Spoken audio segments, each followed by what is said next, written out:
कौन ब्रह्मा का पिता है, कौन विष्णु की मां, शंकर का दादा कौन है, हमको दे बता। ये जानने के लिए कृपया सुनिए जगत गुरु तत्वदर्शी संत रामपाल जी महाराज के अमृत वचन सर्व पवित्र धर्मों के पवित्र शास्त्रों के आधार पर। कोई यूज नहीं, व्यर्थ है उनका जीवन।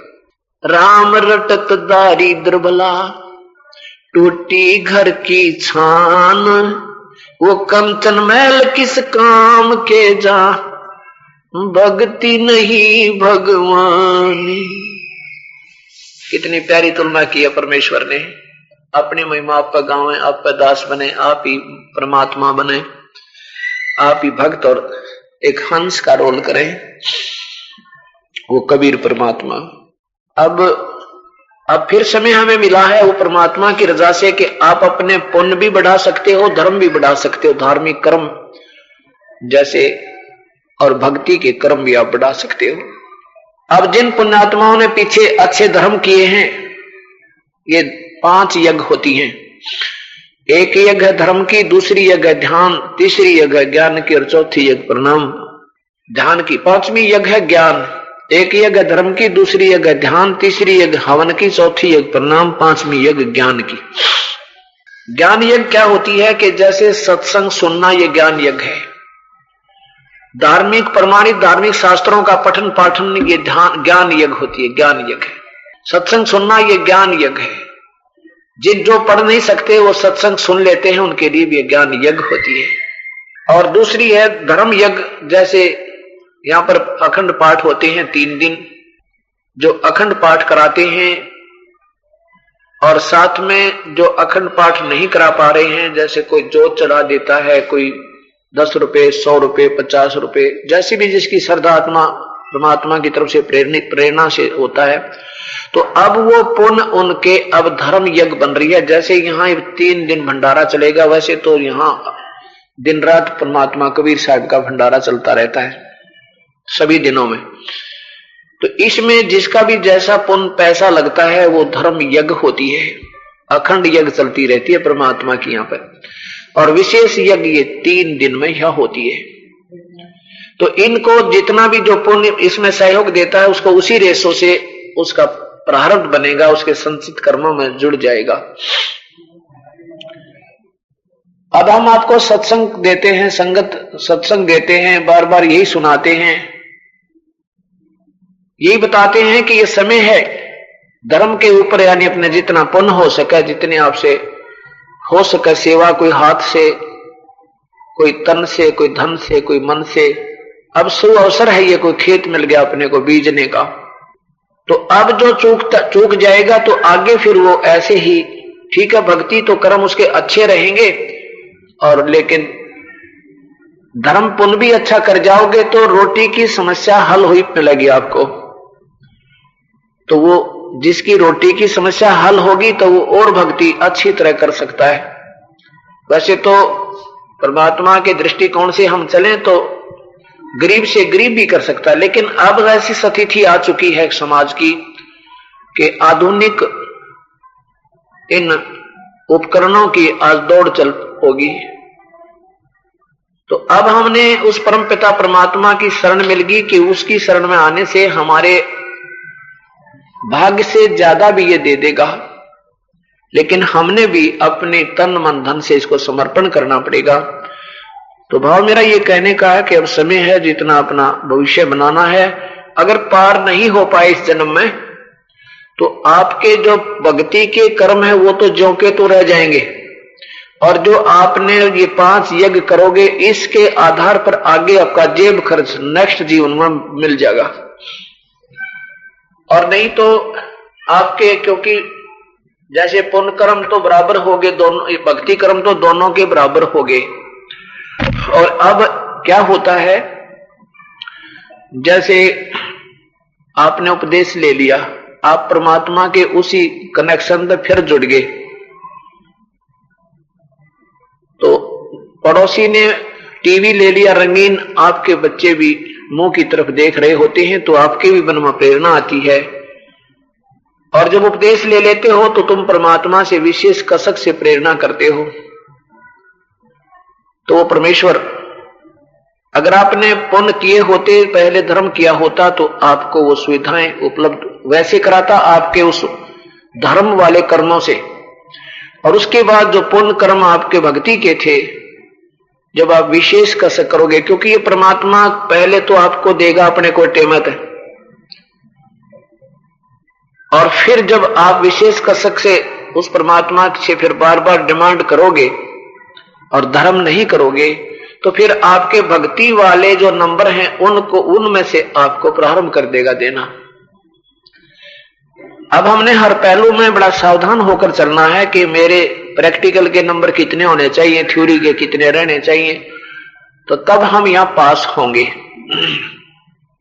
तो इसलिए अपने भक्ति वाले कर्मों को क्षीण ना होने दें, इसलिए हमने इस धार्मिक जो धर्म यज्ञ है ये 5, इनको ज्यादा महत्व, इनको भी साथ में महत्व देना चाहिए। नाम का जाप तो कंटिन्यूस यज्ञ है, तो लगे ही रहना दिन रात। नाम उठत नाम बैठत नाम सोवत जागवे, नाम खाते नाम पीते नाम से पी जागवे। बाकी साथ में ये पुण्य, कोई जैसे हाथ से सेवा कर ले, मान ले भाई 2 पैसे ना भी हों तो शारीरिक सेवा करे सत्संग में आके, और हिम्मत सी करके ये बीज बीजना है, अवश्य बीजिए। ये ना समझना कि दास कोई आपको ये इशारा कर रहा है कि तुम धर्म करो, बने गने पैसे, लेकिन मेरा फर्ज बनता है कि इसके बिना आपको आगे लाभ हो को ना।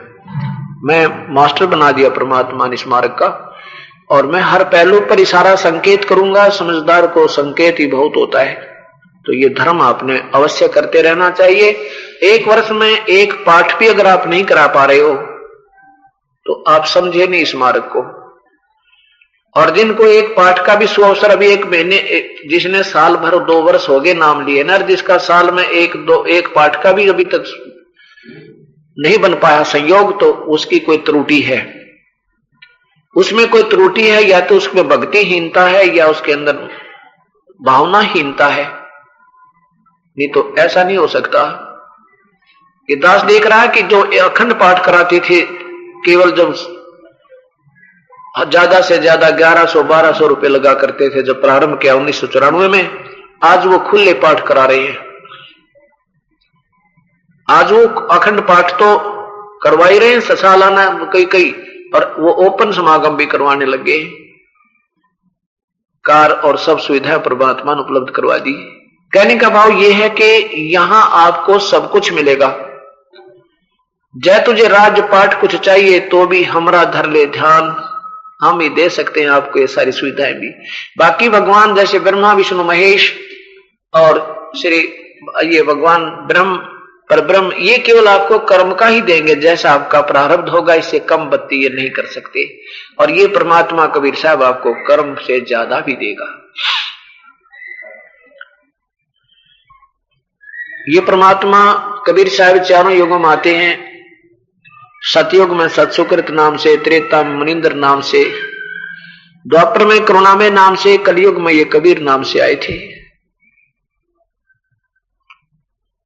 जब ये परमात्मा त्रेता युग में आए, उस समय इन्होंने कौन कौन इनके शिष्य हुए, एक मुख्य से उदाहरण दूंगा आपको। कबीर परमात्मा जब मुनिंदर नाम से आए थे, उसमें एक नल और नील नाम के 2 बहुत ही दुखी प्राणी थे। उनको मानसिक परेशानी रहती थी, उनके शारीरिक कष्ट भी रहता था, आर्थिक स्थिति भी बहुत बिगड़ी हुई थी। और जहां भी जिस संत ऋषि के पास जाते थे अपने संकट निवारण के लिए, तो वो कहा करते थे, बेटा तुम्हारा ये प्रारब्ध है, ये तो तुमने भोगना ही पड़ेगा, इसमें कोई बदलाव नहीं हो सकता। अब वो बेचारे फिर भी इस तरफ में कि हो सके कोई संत मिल जाए जो हमारा दुख निवारण कर दे। इतना तो आत्मा में ये कसक है कि कोई ऐसी शक्ति है जो दुखों को दूर कर सकती है। लेकिन वो मिल नहीं रही, मिलती है तो हम उस पर विश्वास नहीं करते। जैसा सुबह के सत्संग में आपने सुना था, कबीर परमात्मा उर्फ अर्थात मुनिंदर जी एक दरिया के किनारे सत्संग कर रहे थे। उसमें ये नल और नील दोनों पहुंच गए। इन्होंने जाते ही प्रणाम किया, चरणों में शीश रखा, उस परम पिता के चरणों में शीश रखा। उस परमेश्वर ने दोनों के सिर पे ऐसे हाथ रखा, दोनों स्वस्थ हो गए। ऐसा हो गया जैसे उनके नाम मात्र भी पीड़ा नहीं है। इतने चरणों में गिर जाते हैं उस परमेश्वर के, आंखों में पानी भरकर रो रो कर कह रहे हैं, परमात्मा आप कहां छुपे थे मेरे मालिक अभी तक? हमने बहुत संत देखे, बहुत ऋषि देखे, उन सब के पास गए, अपनी याचनाएं की। उन्होंने सब ने कहा था ये तुम्हारा प्रारब्ध है पुत्र, ये तो बेटा तुमने भोगना पड़ेगा, ये नहीं संकट निवारण हो सकता, आगे भक्ति करते रहो तुम्हारा दुख निवारण हो जाएगा। भक्तात्माओं, अभी तक हमने वो परम पिता नहीं मिले थे जो हमारे पाप कर्मों को काट दे। पाप कर्मों के कटे बिना ये जीव सुखी नहीं हो सकता। जैसे किसी के पैर में कांटा लगा हो और वो निकलवाए, वो कहे किसी से मुझे दर्द हो रहा है और वो कहे कि तेरे कांटा लग गया है, कांटा तो निकलेगा नहीं, ले जूते पहन ले। अब कांटा लगे पैर में, जूते पहन नहीं सकता, वो तो कांटा निकले और फिर जूते पहने इस डर से कि कहीं फिर ना लग जा। इसी प्रकार ये कर्म का कांटा जो कष्ट दे रहा था वो निकालने वाला मिले और फिर जूते देवे, जूते पहने इस डर से कि कहीं ये पैर फिर ना टूट जा, ये संकट फिर ना आ जा मेरे पे। अभी तक जितने भी महापुरुषों से मिलते थे वो क्या कहा करते, भाई दुख तो जीव ने भोगना है, कर्म का दुख सुख तो भोगना ही पड़ता है। उदाहरण देते थे जैसे भगवान श्री राम ने सुग्रीव के भाई बाली को मारा था तो उन्होंने भी उसका बदला देना पड़ा, अर्थात वो कर्म दंड भोगना पड़ा। द्वापर युग में श्री रामचंद्र जी श्री कृष्ण बने और बाली वाली आत्मा एक शिकारी बना, जो भगवान श्री कृष्ण के पैर में उस शिकारी ने तीर मारा, जिसे भगवान की मृत्यु हुई, श्री कृष्ण जी की मृत्यु हुई। तो चुप हो जाते थे कि बिल्कुल ठीक है भाई, जब भगवानों ने कर्म भोगे तो हम कौन से खेत की मूली जो कर्म कट जाएंगे। अब यजुर्वेद ने स्पष्ट किया कि वो कबीर है जो कर्म दंड काट देता है। कर्म जैसे आज सुबह भी दिखाया था और शाम को फिर दिखाऊंगा, क्योंकि एक ऐसा सामूहिक शिक्षा स्थल है, इसमें प्राइमरी से लेकर केजी से लेकर और लास्ट पीएचडी तक के, एमए तक के बच्चे इसी में शिक्षा ग्रहण करते हैं। यजुर्वेद महर्षि दयानंद सरस्वती द्वारा इसका अनुवाद है और अध्याय नंबर 5 के श्लोक नंबर 32 में सुबह भी दिखा था, फिर दिखाऊंगा। ऐसा नहीं है कि ये एक ही श्लोक है वेद में सैकड़ों की संख्या में ये कबीर नाम का महिमा है। 5वां अध्याय ये 32वां श्लोक, उसी गसी कबीर स्पष्ट लिखा, कबीर अंगारी असी। कबीर, हम इसको कबीर कहने लगे, कबीर अंगारी असी। अंगारी असी माने पाप कर्मों को काटने वाला कबीर परमात्मा है, कबीर है। बंभारी माने बंधनों का शत्रु। यहां देखो, अंगारी का अर्थ इन्होंने लिख दिया खोटे चलन वाले जीवों के शत्रु नहीं। अंग माने पाप, पापों के शत्रु, पाप काटने वाले। बंभारी माने बंधनों के शत्रु, ये बंधनों के शत्रु। बंभारी माने बंधनों के शत्रु, वह तारादि तंतुओं के नहीं, ये तो इनकी अपनी सोच है, नहीं इतना ही है, बंधन के शत्रु बस। बंबर माने बंधन, अरि माने शत्रु, बंभारी। और वो कौन है? उसका नाम कबीर है और वो सतलोक में रहता, रतधामा, सतधाम युक्त। ये स्वयं स्वामी जी सतधाम लिखते हैं, हम उसको सतलोक कहते हैं। युक्त माने सहित, यानी उसमें रहता है। रतधामा सतलोक वाला, रतधामा माने सतलोक वाला, सतधाम वाला। और वो सवर ज्योति है, वो स्वयं प्रकाशित है, सवर ज्योति। अब ये पता चला कि कर्म काटने वाला परमात्मा तो कबीर है। वो कौन कबीर है? अभी तक ये संत ऋषिजन ये फैसला नहीं कर पाए कि वो कबीर कौन है, वो शक्ति जो पाप कर्म काट दे। क्योंकि इन ऋषियों ने अपनी सोच से ये मान लिया कि परमात्मा निराकार है, इसलिए जब वो आकार में आता है तो हम उसे मानते नहीं, क्योंकि हम उसे निराकार मान करके अपने आप ही अपने बनाई हुई अटकलों पर अटके रहते हैं। अब नल और नील की श्रद्धा बहुत बढ़ गई। साहब ने कहा बेटा सत्संग में जो है शारीरिक सेवा किया करो, सत्संग भी सुना करो। कोई वृद्ध है, कोई बीमार है, कोई ऐसा है, लंगड़ा है, लूला है, अंधा कोई भक्त आत्मा सत्संग में आता है, उनके कपड़े धो देवे, उनके बर्तन साफ कर देवे, उन्हें नवावे धुआवे, बहुत ही पुण्य होगा आपको। और वैसे सेवा भंडारों में सेवा करवावे, जितनी हो सके तो अपनी सेवा करा करो। अब वो बेचारे ऐसे महापुरुष जो कह जिन्हें जीवन दान दे दिया तो वो शीश भी दे दे, इतनी श्रद्धा से लग गए कि गुरुदेव का आदेश है ऐसे सेवा करें। तो बुजुर्गों की, बूढ़ों की, संतों की, भक्तों की वो सेवा करने लगे, उनके कपड़े धोएं, उनके बर्तन साफ करें। और क्या करें, क्योंकि पहले साबुन सोबन तो होते नहीं थे, पानी में पहले कपड़ों को भिगोना पड़ता था घंटों, उसके बाद फिर उनका मोगरे मार मार कर फिर उसने यहां से पटक पटक कर धोया करते। ऐसे ही बर्तनों को भी पहले साफ करने से पहले पानी से भरकर रख देते थे, फिर उसको साफ करते थे। तो दोनों के दोनों जाते थे बर्तन और कपड़े धोने, ले जाते थे उन भक्तों के, दूसरों के, और जाकर के नदी के किनारे उनको भिगोकर बैठ जाते थे, वृक्ष के किनारे, दरिया के किनारे, वृक्ष के नीचे, और सत्संग में सुने हुए विचारों की आपस में चर्चा करने लग जाते थे। बड़ी आज गुरुदेव ने ऐसे बताया, आज गुरुदेव ने बड़ी बढ़िया कथा सुनाई, आज गुरुदेव ने बड़ी अच्छी व्याख्या की, बता हम तो सतलोक रहते थे, हम कैसे फंस गए काल के जाल में। ऐसी ऐसी विवरण व दोना आपस में बतलाया करते थे।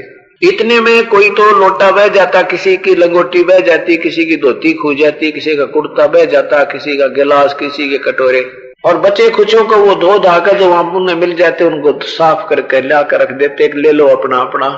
अब कोई कहता मेरा गिलास नहीं, कोई कह मेरा लोटा कहाँ गया, कोई कह मेरी लंगोटी का नहीं है, दूसरा कह मेरी धोती नहीं है, एक कहे मेरा गिलास कहाँ गया। वो कहते भगत जी मैं तो जितने ले गए थे हम सारे ले आए। 2-3 बार ऐसी स्थिति हुई तो दूसरे सेवक कहने लगे, बताने लगे कि ये तो भिगो के उन सब बर्तनों को, कपड़ों को बैठ जाते, घंटों गप्पे मारे भगवान की चर्चा में लीन हो जाते, और पीछे से ये वस्त्र बह जाते हैं, इनको ध्यान भी नहीं।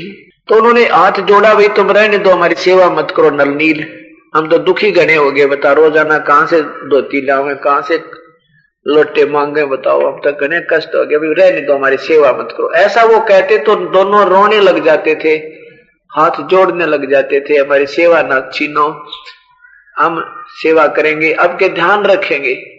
अगली बार फिर ऐसे ही हुआ।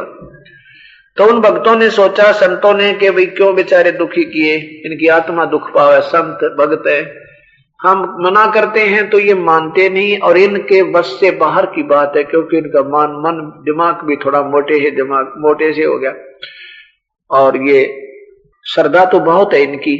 इनके गुरुदेव से प्रार्थना करते हैं, शायद वो गुरुदेव से प्रार्थना करते हैं, शायद ये उनकी बात को मान जाएंगे।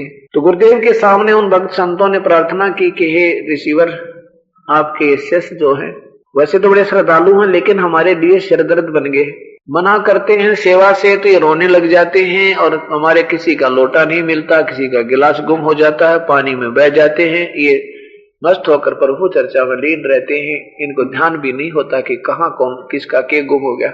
आप कृपा करो, इनको मना कर दो, हमारी सेवा ना करें, आपका आदेश मान लेंगे। इतना कह ही रहे थे कि इतने में नलनील मुनिंदर जी के चरणों में गिरकर कहने लगे, प्रभु हमारी सेवा ना छीनियो दाता, अब के बिल्कुल नहीं, एक भी नहीं गुम होने देंगे, हम वहीं बैठे रहा करेंगे। आंखों में पानी भर लिया तो कबीर साहब कहने लगे, मुनिंदर जी ने सोचा ये बेचारे दुख पाओगी आत्मा अगर मैं इनको सेवा ना करने का आदेश दूंगा। तो कबीर साहब ने कहा, बेटा तुम खूब सेवा किया करो। नलनील उनके दोनों के सिर पे हाथ रखा और कहा कि आज के बाद तुम्हारे से पत्थर भी नहीं डूबेंगे तुम्हारे हाथ पे, ये गिलास लोटों की तो बात क्या, और कपड़े। तो उसके बाद जो भी उन्होंने पानी में दो चीज रख दी वो भीगी रही, चाहे बगैर भीगी, पानी से भरी है या खाली है, और पानी में ऐसे रहती थी, वो टस से मस नहीं होती थी, इधर उधर भी नहीं होती थी जरा सी। वही उठाकर इधर कर दे तो दूसरी बात है। बाकी लोग मजाक करते थे कि नलनीर ये ईंट रखकर देखना, ये पत्थर रखकर दिखाना, वो भी ऊपर ही तैरता रहता था। कुछ समय के बाद ये परमात्मा, ये मुनिंदर जी श्रीलंका पहुंचे। श्रीलंका में जाकर के एक चंद्र विजय नाम का भाट था, भाट, और वो 16 सदस्य थे परिवार के, बेटे बेटियां, बच्चों की पत्नियां। तो वहां उनके द्वार के सामने ये परमेश्वर ऐसे बैठ गया जैसे रास्ता चलता कोई संत हो, अतिथि राह चलता यात्री हो। ऐसे जो सुबह सुबह बाहर बैठे थे, तो जो ही चंद्र विजय अपने घर से बाहर आया, उसने देखा संत के दर्शन, और संत भी भगवान पूर्ण ब्रह्म, जिसके दर्शन ते आत्मा गदगद हो जावे, जिनके नाम लेने ते हृदय भर भरावे।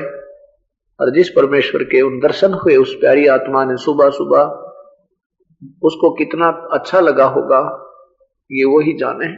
एकदम जाकर के चरणों में प्रणाम किया और कहा, हे ऋषिवर, ये दास की झोपड़ी सामने है, कृपया इस दास के मकान पर एक बार चलिएगा, एक बार चरण फेरा करिएगा दास के कुटिया पर मालिक।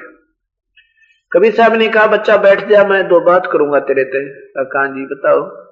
हम ऐसे किसी के घर नहीं जाते हैं, हम उनके घर जाते हैं जो सत भक्ति करते हैं। क्या आप राम नाम भक्ति करते हो प्रभु की? उसने कहा जी भक्ति बहुत करते हैं। किसकी भक्ति करते हो? कि भगवान शिव की भक्ति करते हैं। हमारे राजा भी शिव की भक्ति करते हैं, हम भी सब प्रजा शिव की भक्ति करते हैं।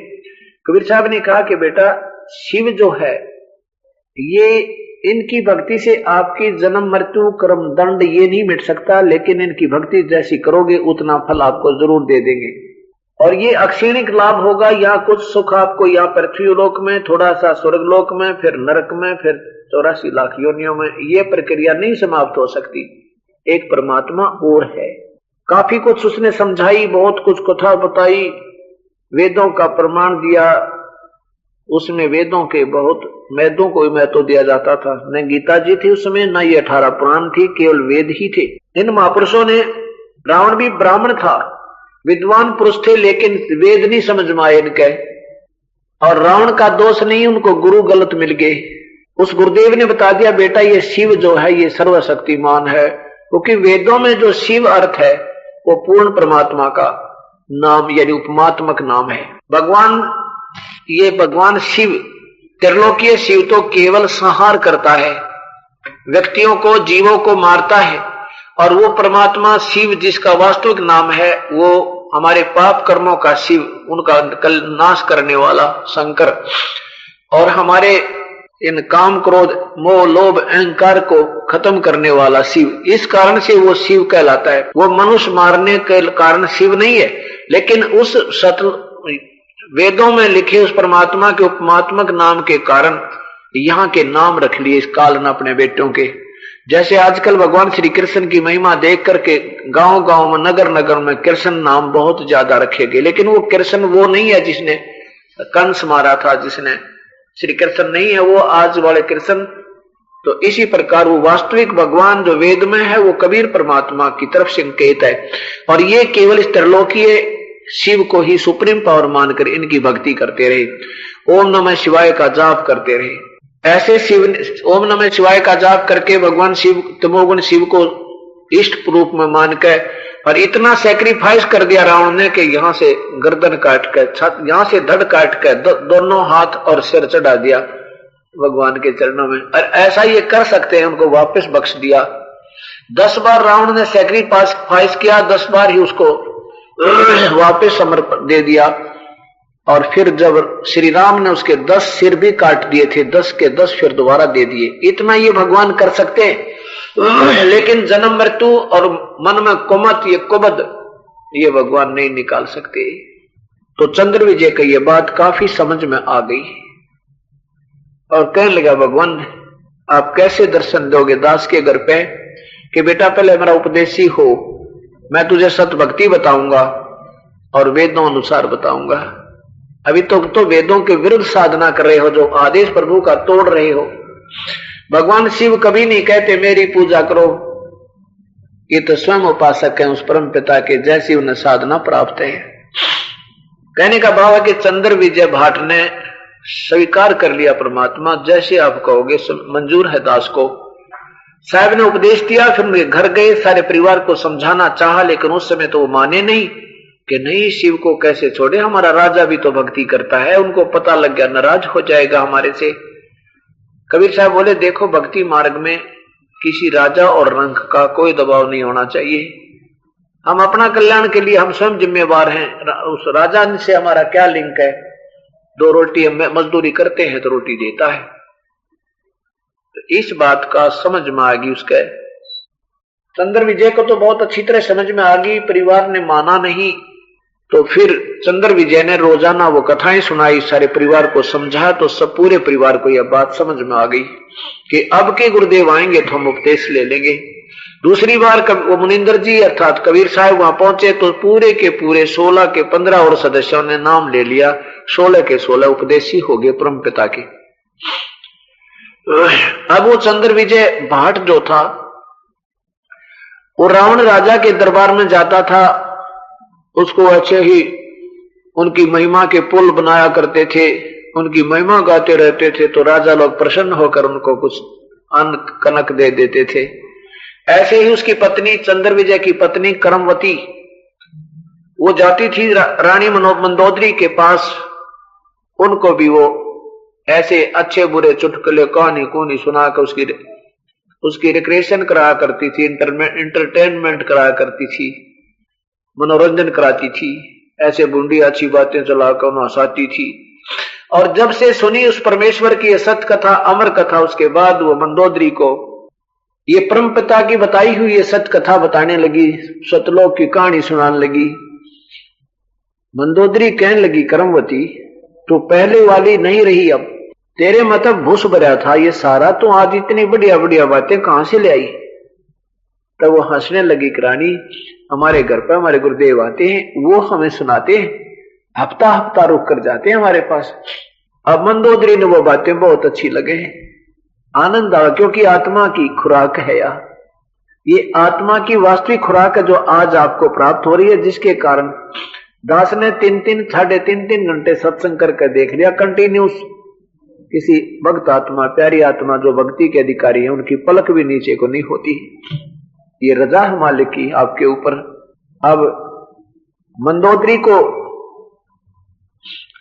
ये बात बहुत अच्छी लगी और कहा कि अब के जब करमवती तुम्हारे गुरुदेव आवे तो उनको मेरे पास बुला कर लाना। अब राजा रानी तो ऐसे हुक्म दिया करते हैं। अब करमवती एक मामूली सी नौकरानी बेचारी मजदूर, अब वो ना भी नहीं कर सकती अपनी रानी के आदेश को, और अपने गुरुदेव को भी ये नहीं कह सकती कि आपको रानी बुलावा थी आप चलिए।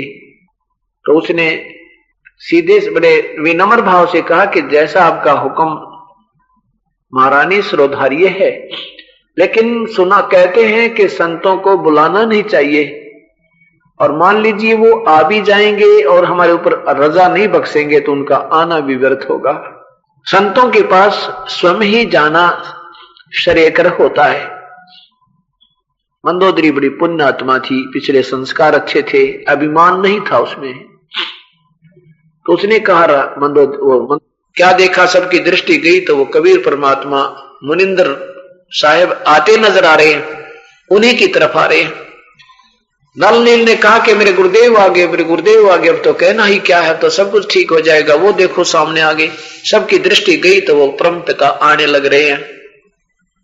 नल नील ने चरणों में दंडोत प्रणाम किया, श्री राम ने नमस्कार किया और कहा कि हे मुनिंदर जी, हे महर्षि जी, आपके शिष्यों के हाथ में आज वो पत्थर तराने वाली शक्ति नहीं रही, मैं बहुत दुखी हूं।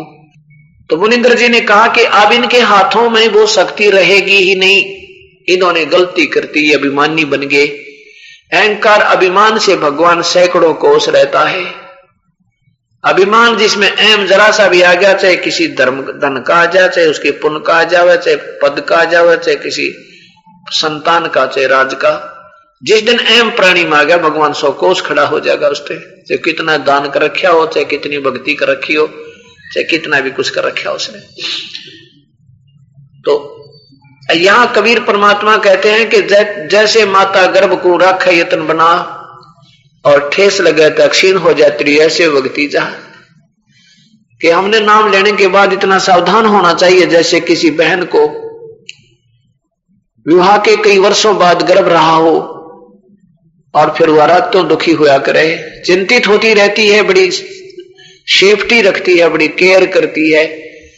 जब करवट बदलती है तो भी सोचती है परमात्मा कहीं मेरे बालक का दबाव ना आ जाए, गिर ना जा, खराब ना हो जाए मेरा बच्चा। रात को भी घबरा कर उठ जाती है कहीं दाब तो नहीं आएगी, ऊंचे नीचे में पैर तो नहीं रख दिया, और वो फिर उस बच्चे को पूर्ण कर लेती है, बड़ी अपना मेहनत सफल कर लेती है, फिर उसको आनंद होता है। ऐसे ही नाम उपदेश लेने के बाद हमने इतना चिंतित होना चाहिए किसी भी कारण से मेरा नाम ना टूट जाए, भक्ति ना बिगड़ जाए मेरी। हमने इतना शाना, इतना महत्व समझना चाहिए जैसे उस बहन ने उस बालक का समझ रखा है। जैसे माता गर्भ को रखा यतन बना और ठेस लगे तो क्षीण हो जाती, ऐसे भक्ति जा। तो नल नील ने वह ठेस लागी, वो भक्ति गिर गई उनकी, वो भक्ति खराब होगी। तब श्री रामचंद्र जी ने कहा कि हे रिसीवर, जब आप अपने शिष्यों को आदेश दे सकते हो आशीर्वाद, आज मेरे जैसा दुखी प्राणी कोई नहीं इस पृथ्वी पे। पहले तो मौसी ने वनवास दिया, आंखों में पानी भरकर श्री रामचंद्र जी उस परमात्मा के सामने ये याचना कर रहे हैं। पहले तो मौसी ने श्राप हमें वनवास दिला दिया, मेरे पिता की मृत्यु होगी, मेरे वियोग में चौबारे से चढ़कर मेरे पिता मर गए, और आज मेरी पत्नी का अपहरण कर लिया इस रावण ने, हे प्रभु मेरे पर दया करो कुछ। तब कबीर साहब ने कहा, रामचंद्र श्री राम तू चिंता ना करे, क्योंकि ये हम सभी उस परम पिता के पुत्र हैं, चाहे कोई आज राम बना है, चाहे कृष्ण बना, चाहे ब्रह्मा बना, चाहे महेश या विष्णु, चाहे कोई या राजा बना, चाहे रंक, ये प्यारी आत्मा तो उसी की, हम सब पर हम न ज्ञान को ना ये सारी बात का। और उस माँ बाप को, पिता को पता होता है ये मेरे बच्चे हैं, उनके लिए वही घूमता फिरता है। कहते पहुंचूंगा छनेक में जन अपने के काज, हरना कुछ जो मार दूं मैं नरसिंह दरनो साज। तो मुनिंद्र जी ने कहा कि अब इनके हाथों में तो शक्ति नहीं आ सकती, ये तो गई खत्म काम तय। अब मैंने इस एक पहाड़ सा थोड़ी सी दूरी पर वो बड़ा पहाड़ दिखाई देता, उसके चारों तरफ एक रेखा खींच दी है। अभी ये काम मैं पहले करके आया हूं तुम्हारा, एक रेखा खींच के आया हूं, आओ तुम्हें दिखाता हूं। उनको चारों तरफ घुमा के दिखा दी कि इसके बीच बीच के पत्थर उठा लो, ये सब तैर जाओगे। ढेर सारा आशीर्वाद दे दिया मैंने, किसी व्यक्ति को नहीं दूंगा आशीर्वाद अब मैं। अब वहां से पत्थर उठा के लाए श्री हनुमान जी, और फिर उनको फोड़ फाड़ कर रखा, इसे भारा भारा इतने चौड़े चौड़े, वो न्यो के न्यो रुक गए, जैसे नीचे कोई सपोर्ट देकर रोक दिया हो, बिल्कुल पानी के ऊपर, निचली निचली सतह पानी पर टिकी हुई, बाकी सारे के सारे ऊपर वो तरह की। फिर अब यहाँ क्या होता था कि हनुमान जी जो है उस पे वो रोजाना अपना भगवान का भजन किया करते थे। राम कोई जाप नहीं है, राम राम, हनुमान जी राम राम जाप नहीं करते थे, वो केवल वेदों अनुसार साधना करते थे। वो तो श्री राम को जानते भी नहीं थे, तो उससे पहले वो भक्ति करते थे और राम राम बोलते थे। श्री राम, ये रामचंद्र जी का नाम राम नहीं जाप करते थे, वो राम का जाप तो करते ही नहीं थे। जैसे हम सतसाहिब बोलते हैं, सतसाहिब, ये हमारा जाप नहीं है, ये तो कोड वर्ड है कि परमात्मा ही सत्य है, सब बाकी सब झूठ है। और दूसरे उपदेशी को हम ये याद दिलाते हैं कि इस भगवान बजो भाई, कहीं भूल ना जाना उस पर, उस मंत्र को जो मंत्र तुम्हें मिला है। ऐसे ही पहले जैसे राम राम बोलते थे, सतयुग से प्रारंभ है राम राम शब्द, लेकिन ये जाप नहीं है। तो उस क्या कहा करते, राम राम भाई, क्योंकि सब उपदेश लिया हुआ तो था, नाम जपते थे और केवल एक ही मंत्र होता था, ओम नाम पहले, क्योंकि वेदों अनुसार ओम ही नाम का जाप करते थे और कोई मंत्र जाप का नहीं है। तो सब कहते थे कि वो सीधा नाम नहीं बता सकते किसी को कि तू ओम नाम जपता है कि नहीं, ओम नाम जप ले, ऐसा कहना तो फिर उसे आदेश हो गया दूसरे को। तो एक दूसरे के गुरु बनकर वो कैंसिल हो जाती है भक्ति उनकी। इसलिए कुछ कोड वर्ड रखा जाता है, वो सीधा नाम कोई नहीं बता सकता, बताना भी नहीं चाहिए।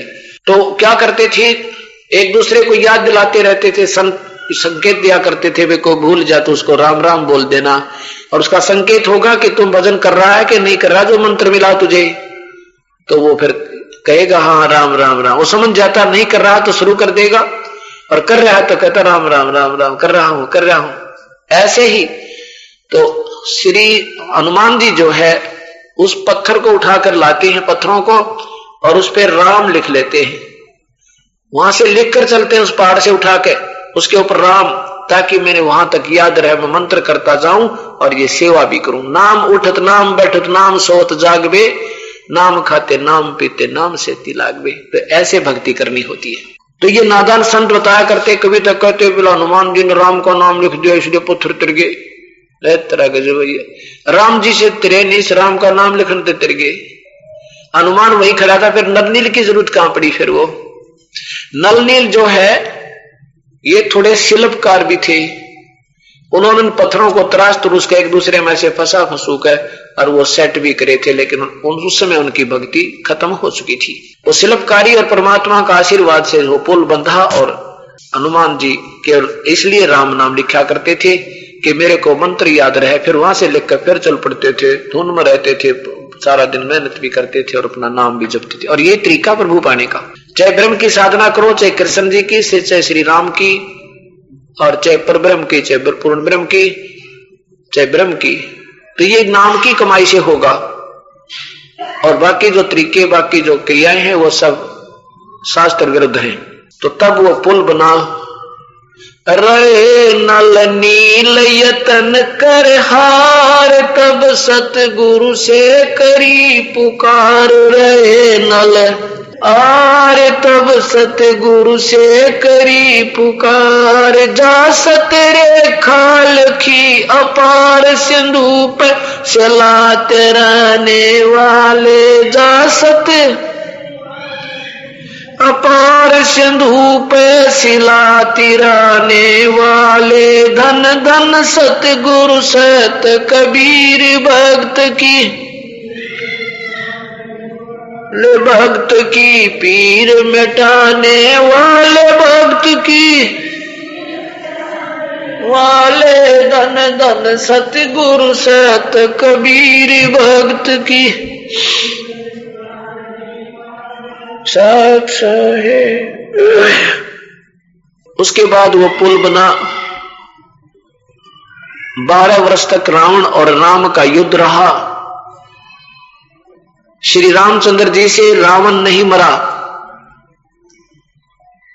अंत में जब श्री राम ने फिर हथियार डाल दिए, हे परमात्मा, अब ये क्या कहते हैं, नो कहे राम तो श्री भगवान राम तो अभी शिव की पूजा करे और शिव राम की करे। ऐ बेवकूफ, अपन जान तुमने क्या है भी नहीं वीरा। जब देख लिया रामचंद्र जी ने कि ये मरने वाला नहीं है, 10 शर भी काट दिए फिर भी उगाए इसके, तो तब ये उस परम पिता को याद करते हैं।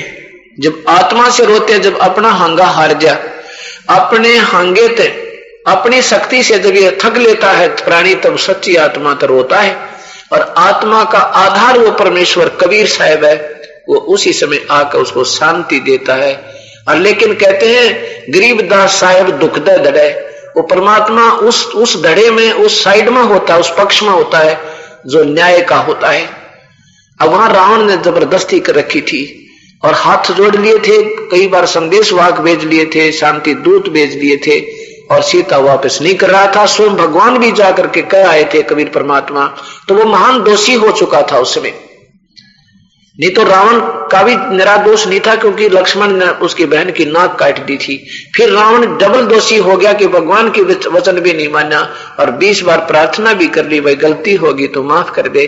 फिर भी तो कहते हैं ऐसी स्थिति में जो धर्म के पलड़े की तरफ वो कबीर परमेश्वर आता है।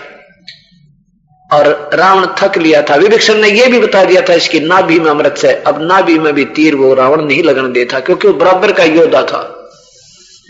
अब उस दिन श्री राम ने बैठ कर याचना की थी परमात्मा ने, आंखा तो वर का पानी, कि अब मेरे बस की बात रही नहीं, परमेश्वर दया करो मेरे पे।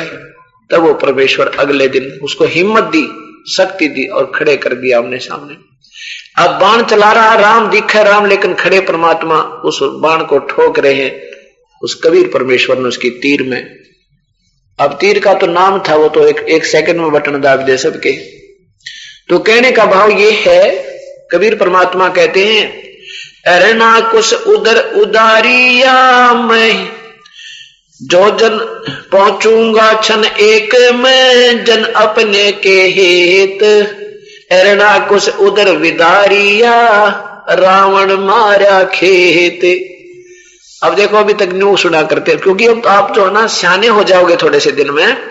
अभी तक तो जो भी कोई भी यहाँ क्या क्रिया था, काम था, जो भी जितनी कोई शक्ति के प्रदर्शन हुए थे, वो थे तो गुप्त, लेकिन हमने श्री विष्णु जी के ऊपर उनका सेरा बांध रखा था कि विष्णु जी ने आकर हिरण्यकशिपु को पेट पाट दिया, खत्म कर दिया।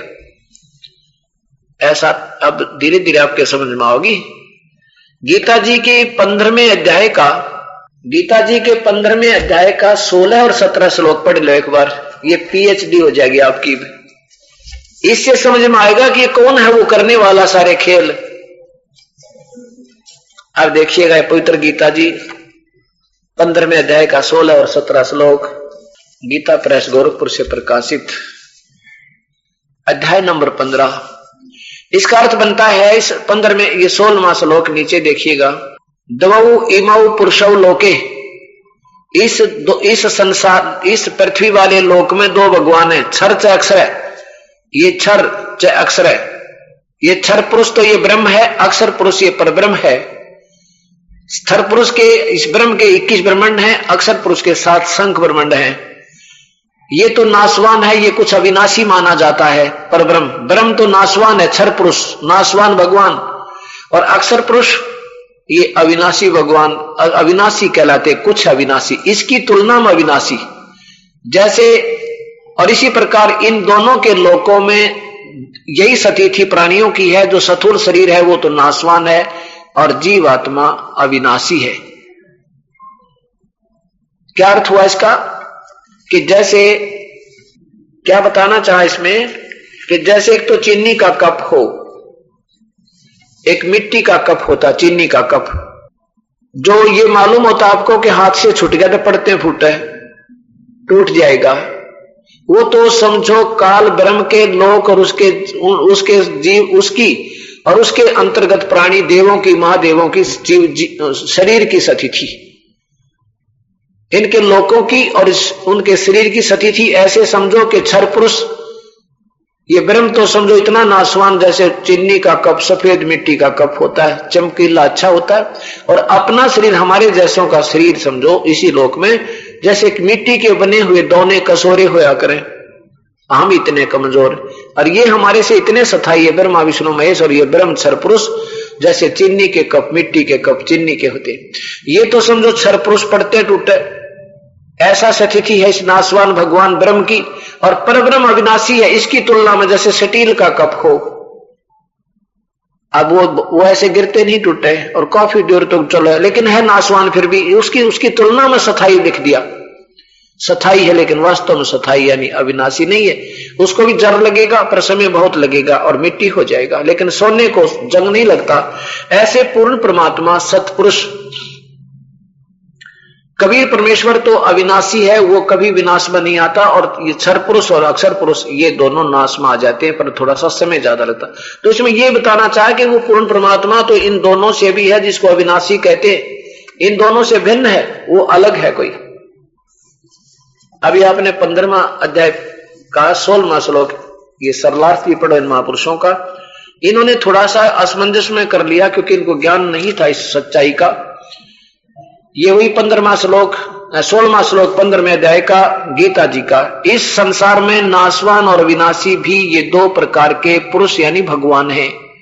पुरुष माने भगवान बोलना था।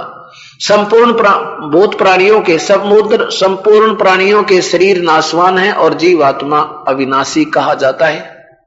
इन दोनों के लोक में ये स्थिति है। अब देखो कहते वास्तव में परमात्मा तो और है। नीचे देखो ये 17वें श्लोक में उत्तम पुरुष है, उत्तम भगवान तो इन दोनों से अन्य है। वो तो और है, और वही तीनों लोकों में प्रवेश करके सबका धारण पोषण करता है। अविनाशी परमेश्वर परमात्मा इस प्रकार कहा गया है। वही सबका धारण पोषण, सबके कर्म आधार पर जो भी कुछ करना है वो परमात्मा ही रक्षा करता है। वो पूर्ण ब्रह्म ही इनके अड़े हुए काम संवारता है। तीनों लोकों में प्रवेश करके वो पूर्ण परमात्मा ही सब कार्य करता है, सबका धारण पोषण करता है। अब धीरे धीरे आपके समझ में आने लगेगी ये सत्य कथा कि वास्तव में कहानी कहां है। परमात्मा गरीबदास जी कहते हैं, जगत का पेख न पेखा, धनी का नाम न लेखा। जगत का पेख ना पेखा, राम ने न्यू कर दिया, विष्णु ने ऐसे कर दिया, और विष्णु और ने पता भी नहीं हमने कद के कर दिया। वो करने वाली शक्ति कोई और है। जैसे इस दास के ऊपर कृपा कर रहा हो परमात्मा, और ना जाने कितने बहन और भाइयों को, बच्चों को वो जाकर दर्शन देते हैं, उनके काम सारते हैं। और ये दास को कहते हैं, हमारे गुरु जी आए थे, हमने नु दर्शन देगी, हम ये सतलोक दिखाया, हमारे को ऐसे दिखाया। और करने वाला वो खुद परमात्मा इस दास के रूप बनाकर पहुंच जाता है। करे करावे साइया, वो परम पिता परमात्मा। और मन में लहर उठा, दादू सरदर जीव का वो आप बगल हो जाए। अब यहां पता चलागा आपको, हिरणाकुश को भी परमात्मा ने आके मारा था, पूर्ण ब्रह्म ने नहीं। ब्रह्मा विष्णु महेश्वर की तो सामने जाने की हिम्मत नहीं थी उसके। और क्योंकि वो प्रहलाद विष्णु का उपासक था, तो अंत में अपना ही विष्णु रूप दिखाकर उसको संतुष्ट कर दिया, अगले बेटा तू राजी रहा, पर भक्ति करता रहे। अब ये प्राणी भक्ति में लगा रहेगा तो कभी ना, ये परमात्मा चाहता है कबीर साहब कि यह भक्ति इनके हृदय में लगी रहे, इनको कोई ऐसी आस्था सी बनी रहे, ऐसे लीला करते रहते स्थान स्थान पर। और काल का ये नियत है कि ये भक्ति ना करें, इनके आस्था हट जाए भगवान से, ये कति शराबी को अभी हो जाए और इनसे ये चले जाके तो दूर, भक्ति सत्य ना करें तो गलत करें। तो उस अपनी सतिथि को बनाए रखने के लिए परमात्मा इन राक्षसों का वध करता है। अब यही कहानी है, जैसे कहते श्री कृष्ण ने कंस मार दिया। अब जब आप आओगे ना सही सतिथि में, जो पीएचडी पे लेवल पर आपका दिमाग पहुंचेगा, श्री कृष्ण तो खड़ा खड़ा दिखा था, न्यो न्यो करता उसके साथ, हो तो मालिक की शक्ति ना के गुप्त रूप में, और उसका कर दिया काम। तो वो परमात्मा जो वास्तव में ये अभी देखा आपने कि वही सबका तीनों लोकों में प्रवेश करके सबका धारण पोषण, यानी सबका सहयोग अक्षेम सबको वही करता है, दूसरा करे नहीं सकता। तो अब क्या होता है कि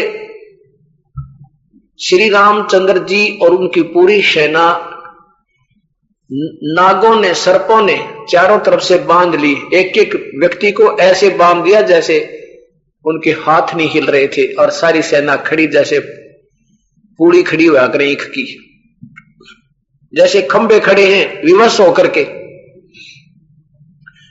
तब कहते हैं गरुड़ से पुकार की थी श्री राम ने, और गरुड़ जी ने आकर उन नागों को खत्म किया था, काट काट कर मार डाला था। अब यहां कबीर साहब कहते हैं, नादानो कुछ तो सोचो तुम, काटे बंधन विपत में कठिन कियो संग्राम, चीनो रे नर प्राणी आयो गरुड़ बड़ो अकराम। क्या कहते परमात्मा, अरे कुछ तो सोचो नादानो। ये कथा सुना करते थे कि भगवान श्री रामचंद्र नाग फांस में आगे थे और गरुड़ ने आके उनके बंधन काटे थे। तो राम का बंदी छोड़ता वो हो गया गरुड़, उससे बड़ी शक्ति होगी। तुम न सोचो इनमें कौन शक्तिशाली होया, गरुड़ बड़ा होया कि राम बड़ा हतारा। काटे बंधन विपत में कठिन कियो संग्राम, चिन्नो रे नर प्राणिया ये गरुड़ बड़ो अकराम। फिर तुम कहते हो कि भगवान श्री राम ने पुल बांध दिया, क्योंकि ये परमात्मा महिमा का भूखा नहीं है कबीर साहब। जिसकी महिमा का पार नहीं वार नहीं, उसने महिमा की आवश्यकता नहीं, और वो उसकी महिमा का प्रयोग और ही किया करते हैं। तो क्या कहते थे कि तुम ये कहते हो कि श्री राम ने पुल बांध दिया और इसलिए भगवान की संज्ञा में ले लिया तुमने, चल तुम्हारी बात बड़ी करते। अगस्त ऋषि ने उस सारे को एक घूंट में पूरे समुद्र को पी लिया था, 7 समुद्रों को। तो बताइए इनमें कौन सा भगवान। लंका समुद्र पाट लंका गयो वो सीता का भरतारे, अगस्त ऋषि ने वो सारे पी लिए, इनमें कौन करता रे। ये परमात्मा कितनी तुलनात्मक वाणी कही है कि तुम इसी कारण से उसको भगवान मान रहे हो कि उन्होंने पुल बांध दिया पत्थर पर, समुद्र पर पत्थर तैरा दिए। ये तो तुमने कहूं कि मैंने तैरा दिए तो वो थर आपका जचा को नहीं, आपकी वाणी आप ही के आधार पर, सोच के आधार पर बता रहे हैं कि तुम इसी आधार पर भगवान श्री रामचंद्र जी को भगवान की संज्ञा में सुप्रीम पावर मान बैठे, तो अगस्त ऋषि ने सारे पी लिए थे, फिर इनमें कौन करता।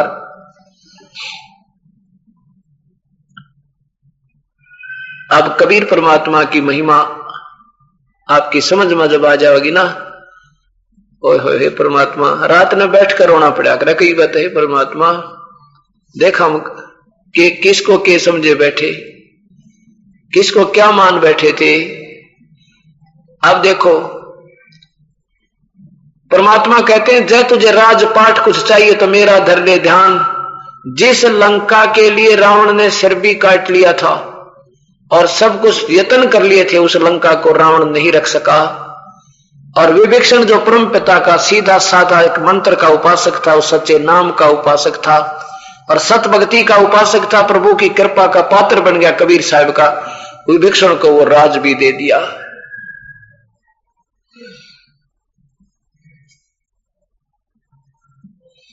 मन तो पावेगा अपना किया रे, भोगेगा अपना किया रे, मन तो पावेगा अपना किया रे, भोगेगा अपना किया रे।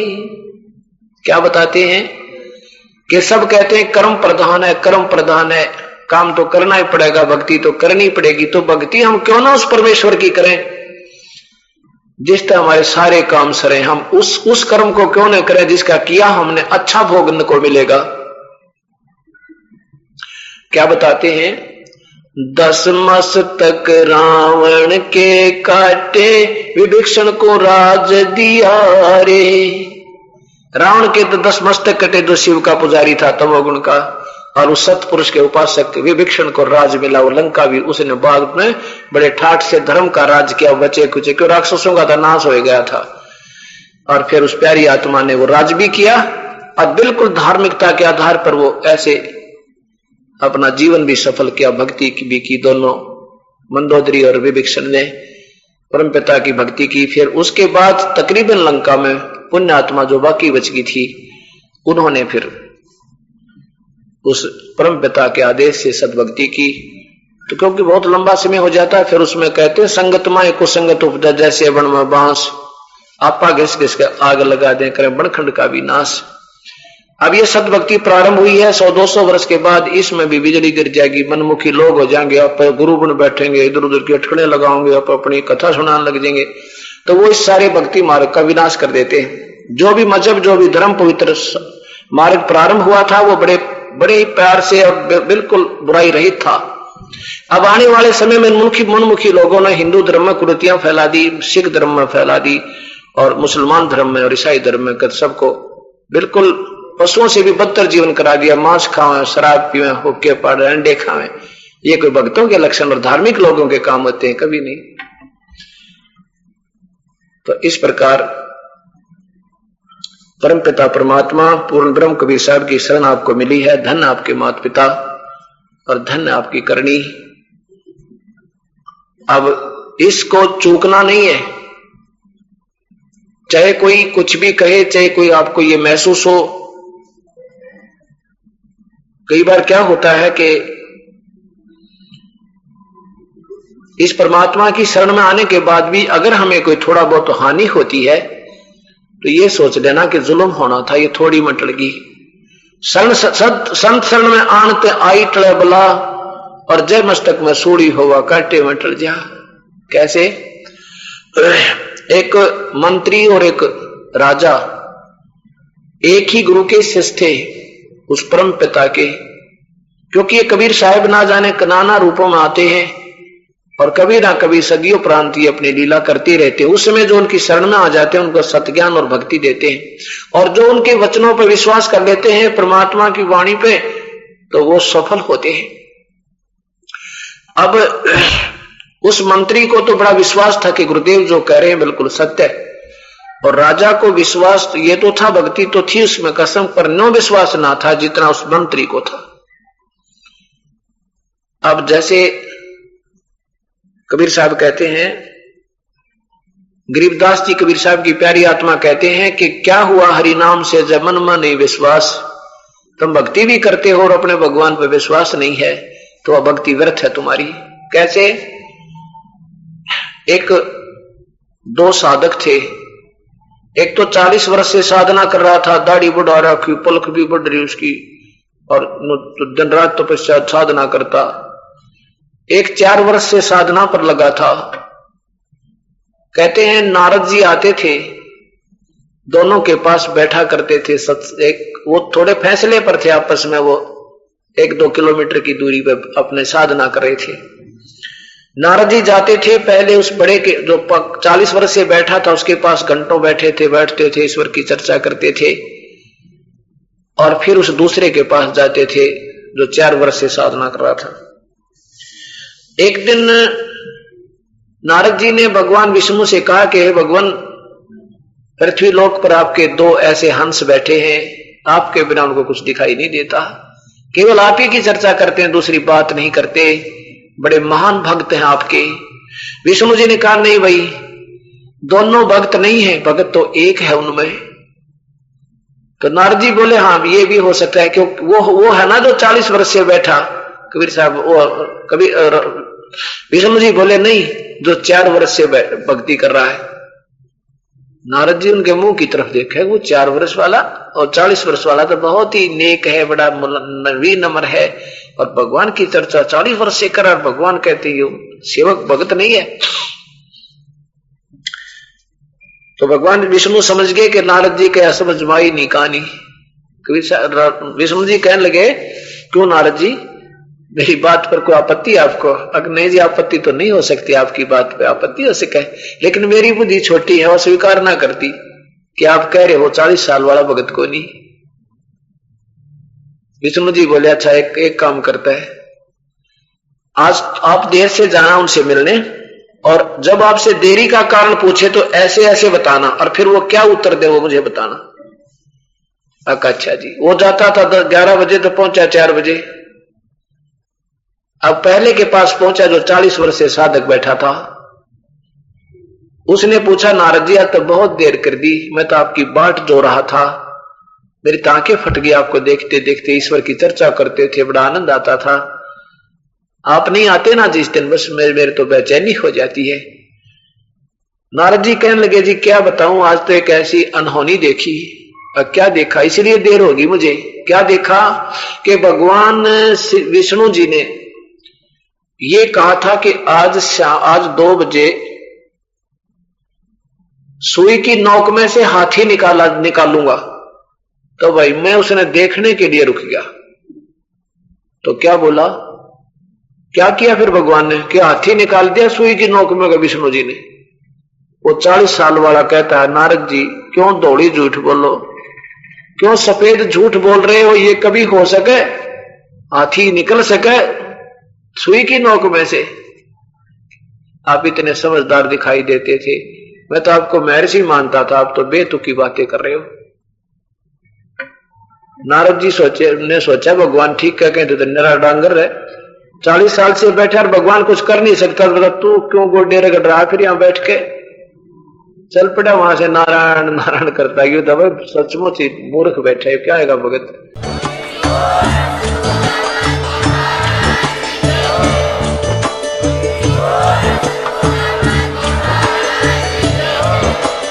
आप सुन रहे थे जगत गुरु तत्वदर्शी संत रामपाल जी महाराज जी के मंगल प्रवचन। अधिक जानकारी के लिए विजिट कीजिए हमारी वेबसाइट www.jagatgururampalji.org। संत रामपाल जी महाराज जी के शुभ आशीर्वाद से पूरे विश्व भर में 500 से भी ज्यादा नाम दीक्षा केंद्र हैं, जिन पर संत रामपाल जी महाराज जी द्वारा ऑनलाइन निशुल्क नाम दीक्षा दी जा रही है। अपने नजदीकी नाम दीक्षा केंद्र का पता करने के लिए संपर्क करें 8222880541।